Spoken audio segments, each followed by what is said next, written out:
Thanks so much to all my patrons. Join now to help support the channel and help pick the books that I review. Link in the description. And I am done. Okay, so I just got done reading the Thousandfold Thought. This is the third and final book of the Prince of Nothing series by Scott R. Bakker, and I want to give you my unedited thoughts on finishing this book, which was literally just right now. So, the biggest shock, perhaps, of my entire life, in a negative way, I did not like this book. I'm going to give it a 2 stars. And yeah, this is crazy. The first 2 books in this series, I feel like legitimately, even now, even though I didn't like this third book, are 2 of my all-time favorite fantasy books that I've ever read across the hundreds and hundreds and hundreds of fantasy books I've read. They're 2 of like the top 10 or 15 books I've ever read.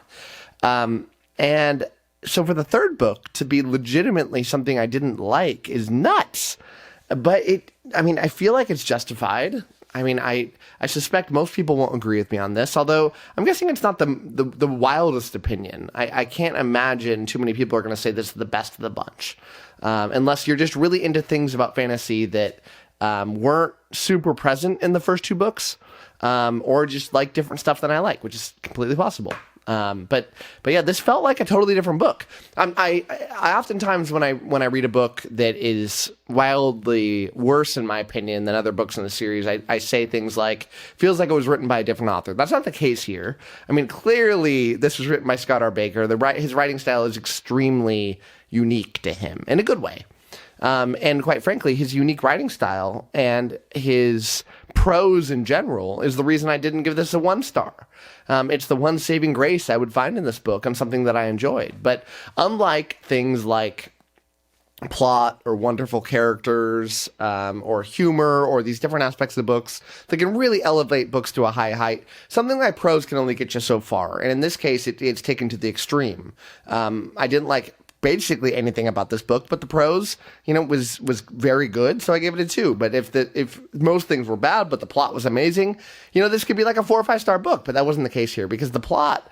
Let's talk about the plot. So, without spoiling anything, in general, the plot of this series can be summarized as there's a holy war going on, and there is a character who is an otherworldly sort of super genius type person, not otherworldly, but far superior intellectually than everybody else in the world, who comes from a sect of people that are so smart, they can read emotions perfectly, they can manipulate people emotionally, and they're just far and away smarter than everybody else. And he comes to the main group of people and says, my father left my people a long time ago, and he went to another side of the continent. I need to go find him. My task for my people is to go find him.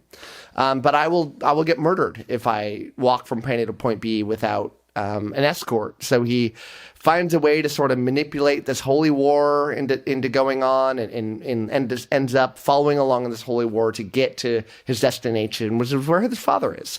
So we get to follow mainly this holy war, but with this ulterior thing going on, with a lot of magic and political intrigue going along with it, and other point of view characters that are very important to the story but aren't quite as important as what I just told you. So the first 2 books are about that holy war. They're about the first book is about the holy war getting kicked off, and the second war is the holy war itself, which is a reminiscent of like the chain of dogs from Dead House Gates in Malazan by Stephen Erickson, where it's this very dreary, bloody, depressing sort of story. I love that sort of thing, even though I'm not like a dreary, depressed sort of guy in real life. But I love that sort of thing in novels, and he does an extremely great job, truly spectacular job at making you feel there and in the mix. And it's incredibly well done. The characters are so well done. The plot, I think, was excellent, even though the plot could be summarized as a holy war. You enter in a holy war, and we're getting towards the end. But I don't want to ruin anything about the plot, but this character takes this incredible character arc, as does a couple of the major side characters, and it's extremely well done. But this third book, without spoiling things again, abandons the holy war for half of this book. And so we're talking hundreds and hundreds of pages here, where everything that we've read about so far takes a back seat to a story about one of the characters being depressed about his wife leaving him, or his significant other leaving him for another person. And that is a compelling story arc, but that story arc already happened in the second book. And in the third book, we're just dealing with it again and again and again. And hundreds of pages of this character just reeling with his depression over this. And it just felt like, I got it. I understand. Can we move on with the story, please? But it just kept hitting us over the head with it. And it just bored me to tears.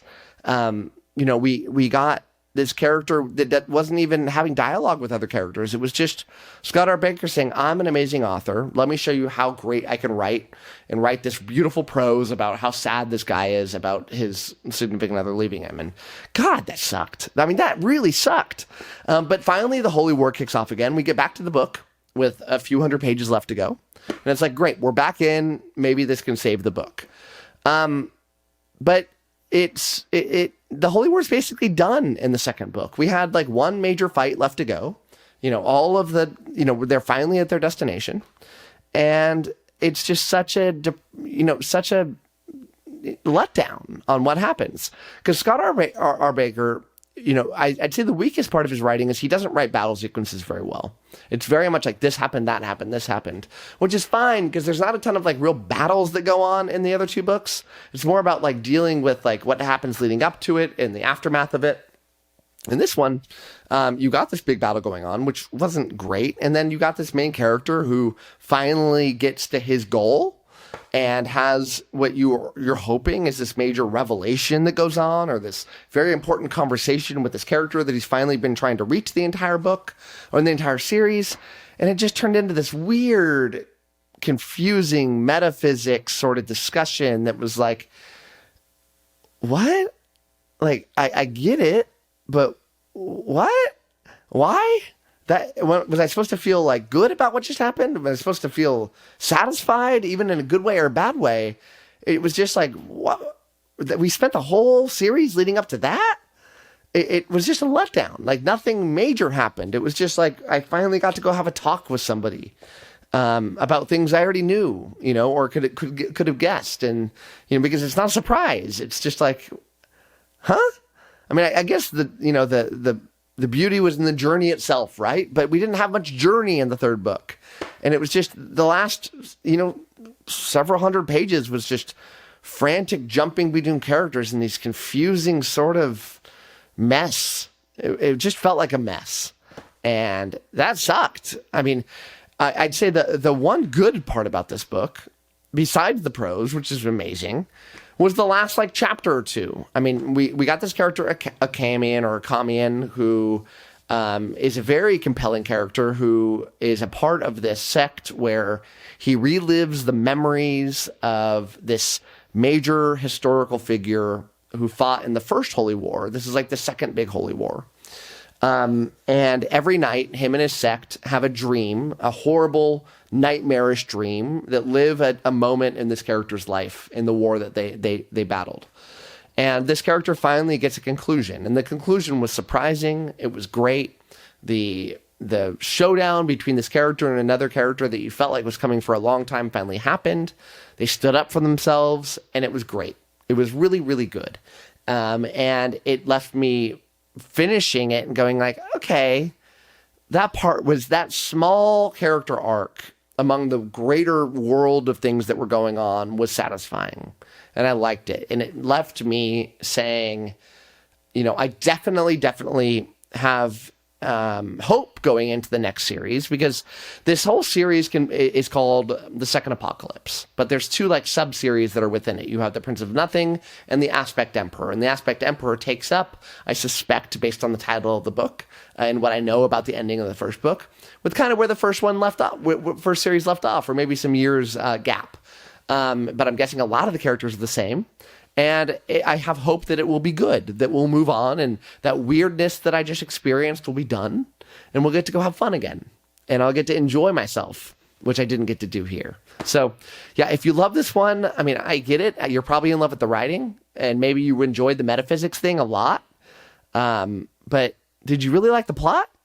I mean, if you did, let me know why, because what did I miss?